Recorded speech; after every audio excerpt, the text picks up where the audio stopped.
Hi అండి, అందరికీ నమస్తే. Welcome back to my channel. ఈ వీడియోలో చూపిస్తున్న మొక్కని మీ సైడ్ ఏమంటారో తప్పకుండా కామెంట్ చేయండి ఫ్రెండ్స్.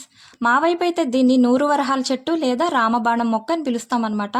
పేరుకు తగ్గట్టే గుత్తు గుత్తుకి ఒక 100 పూలు ఉన్నట్టు పూస్తానే ఉంటాయండి. గుత్తులు గుత్తులుగా వస్తాయి. చూసారా ఎంత అందంగా ఉన్నాయో చూడటానికి. ఇవి ఒక్క మొక్క ఇంటి ముందు ఉంటే ఇంటికే చాలా కళ వస్తుందండి. వీటిలో డిఫరెంట్ కలర్స్ ఉంటాయి. పింక్ కలర్, ఎల్లో కలర్, ఇంకా రెడ్ కలర్, ఇలా చాలా డిఫరెంట్ కలర్స్ ఉంటాయి. కానీ రెడ్ కలర్స్తో పూసే పూలు మాత్రం చాలా యూజెస్ ఉన్నాయంట హెల్త్ పరంగా. ఈ రెడ్ కలర్ ఫ్లవర్స్తో దుర్గామాతను కానీ, లక్ష్మీదేవిని, అలాగే శివుణ్ణి కొలిస్తే అనుకున్న కోరికలన్నీ తీరుతాయని విశ్వాసం అండి ప్రజలకి. ఇంకా చెప్పాలంటే హెల్త్ టిప్స్ చెప్తానన్నాను కదా, వీటి వల్ల ఏంటంటే మనకి పీరియడ్ ప్రాబ్లమ్స్ వస్తాయి కదా లేడీస్కి ఎవ్రీ మంత్. ఆ టైంలో స్టమక్ పెయిన్ సివియర్గా వచ్చేవాళ్ళు ఉంటారండి చాలామంది, అలాగే వైట్ డిశ్చార్జ్ అయ్యేవాళ్ళు.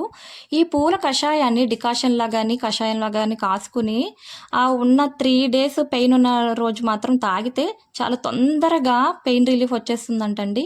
అలాగే గజ్జి, తామర అవేమన్నా ప్రాబ్లమ్స్ ఉండేవాళ్ళు ఏం చేస్తారంటే వీటి ఆకుల కషాయాన్ని అలాగే పసర్ని నూరి ఒంటికి అప్లై చేసి ఒక 1/2 hour తర్వాత స్నానం చేస్తే గజ్జి, తామర అన్నీ త్వరగా క్యూర్ అయిపోతాయంట.